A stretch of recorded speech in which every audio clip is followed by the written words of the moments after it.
বুধবার ইরাকের পবিত্র শহর নাজাফ পরিণত হয় জনসমুদ্রে। এদিন আয়াতুল্লাহ আলী খামেনির মরদেহ নেওয়া হয় ইমাম আলী আলাইহিসসালামের মাজারে। প্রিয় নেতাকে শেষ বিদায় জানাতে আগে থেকেই সেখানে জড়ো হন লাখো মানুষ। নাজাফে আনুষ্ঠানিকতা শেষে আলী খামেনির মরদেহ কুফা সেতু, সাওরাত আল আশরিন মোড় ও আল সাদরিন স্কয়ার অতিক্রম করে কারবালায় নেওয়া হয়। সেখানে প্রথমে হজরত ইমাম হোসেন আলাইহিসসালাম এবং পরে হজরত আব্বাস আলাইহিসসালামের পবিত্র মাজারে নিয়ে যাওয়া হয় মরদেহ। পবিত্র স্থানে অনুষ্ঠিত হয় বিশেষ বিদায়ী আনুষ্ঠানিকতা।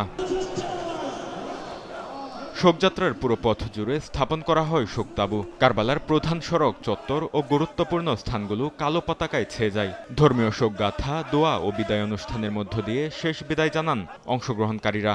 বিপুল জনসমাগমে শহরের বিভিন্ন স্থানে সৃষ্টি হয় তীব্র যানজট। ইরাকের বিভিন্ন অঞ্চল ছাড়াও বিদেশ থেকে আসা অসংখ্য শোকাহত মানুষ এতে অংশ নেন। আয়োজকরা জানান, কয়েক ঘন্টার জন্য নির্ধারিত অনুষ্ঠান হলেও জনসমাগমের কারণে এটি কারবালার আধুনিক ইতিহাসের অন্যতম বৃহৎ শোক সমাবেশে পরিণত হয়। কারবালার আনুষ্ঠানিকতা শেষে খামেনির মরদেহ আবার ইরানে নেওয়া হবে। বৃহস্পতিবার জন্মস্থান মাশহাদে ইমাম রেজা আলাইহিসসালামের পবিত্র মাজার প্রাঙ্গণে আয়াতুল্লাহ আলী খামেনিকে দাফন করার কথা রয়েছে।